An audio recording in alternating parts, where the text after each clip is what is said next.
कितना है? मात्र 3% इस देश में। ये सनातन धर्म को चलाने वाला मात्र 3% लोग हैं। 97% लोग हमारे लोग हैं जिनको मंत्र देके, डरा के, दुखा के कहता बेटा तुम हिंदू हो। क्या हिंदू रे? तुम मेरे साथ थालियां बैठ के खाएगा? नहीं खाएगा। हमारे घर में घुस के खा जाओगे, लेकिन अपने घर में हमें नहीं खिलाओगे। इसको पक्का जान लीजिए। आज ये सनातन धर्म का साक्षात प्रमाण आपके यहाँ इसी गांव में है। आप घुमा के देखिए उसका कंपाउंड, उस कंपाउंड को देखिए। सनातन धर्म वाला हड़प लिया दलित का जमीन, वो दलित का जमीन हड़प लिया। जो दलित चाहता था कि बाबा साहब का मिशन वहां बनेगा, वो वहां कहता है कि नहीं, सनातन का मिशन। और ये सनातन धर्म का जब से सत्ता आया है ना, सत्ता वाला भी उसी को साथ दे देता है। हमारे लोग भी आके उसी को साथ दिया। जो दलित अपने को कहता है, दलित का नेता कहता है, वो लोग आके जमीन जुटवाने का काम किया। मैं नाम नहीं करना चाहूंगा, उस गांव के लोग खुद स्वयं देख रहा होगा।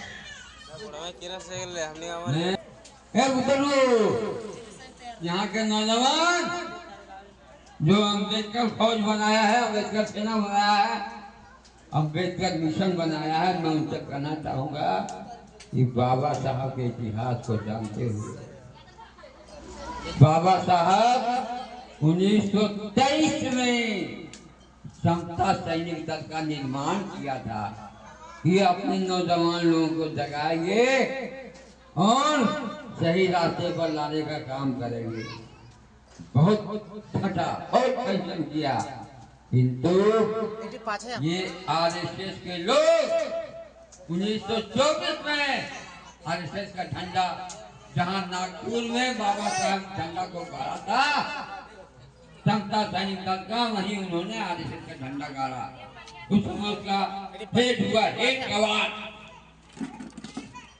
और आज वो राष्ट्रीय स्वसेवक संघ हमारा समता सैनिक दल को और राष्ट्रीय स्वसेवक संघ देखिए कितना आगे बढ़ा। उसमें 75-80-90% मेरा ही लोग है। उसका झंडा और डंडा ढोने वाला। बाबू आपके सामने ये झंडा लगा हुआ है, इस चीज पर झंडा लगा हुआ है।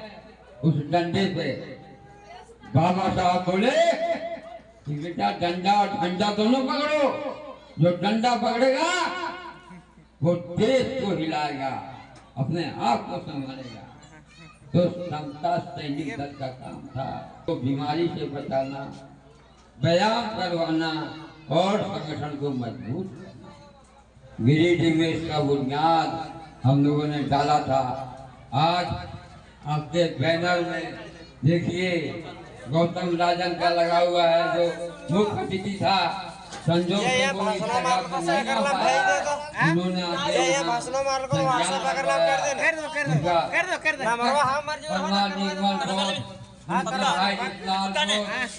करवाते थे। हम चाहते हैं कि हमारे नौजवान लोग आगे आए और समता सैनिक दल का झंडा को टांगे, डंडा को पकड़े और इस आरएसएस वाले के मुकाबला में हमारे लोग खड़ा हो, तभी आप बाबा साहब का सारा मिशन को सफल कर पाएंगे, अन्यथा हम नहीं कर पाएंगे।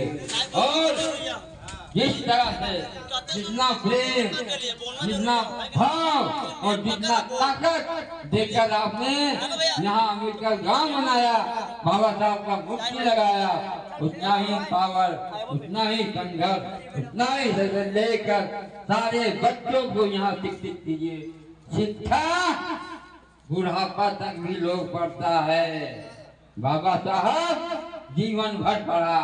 मैं सारे लोगों से कहूँगा कि औरत, मर्द, बूढ़ा, बच्चा जब भी टाइम मिले 1 घंटा आप लोग अपने गांव में पढ़ने का काम कीजिए, तभी आपका ज्ञान वर्धन होगा और आप आगे बढ़ेंगे, समाज की भी तरक्की होगी और लोगों में जागरूकता होगा।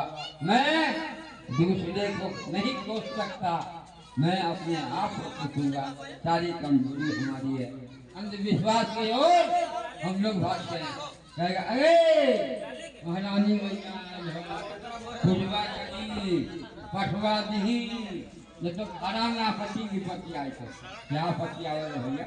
आपत्ति तो रोज है, अब उनका दीजिएगा खत्म हो जाएगा क्या? कभी नहीं होगा जब तक आप पढ़ेंगे नहीं।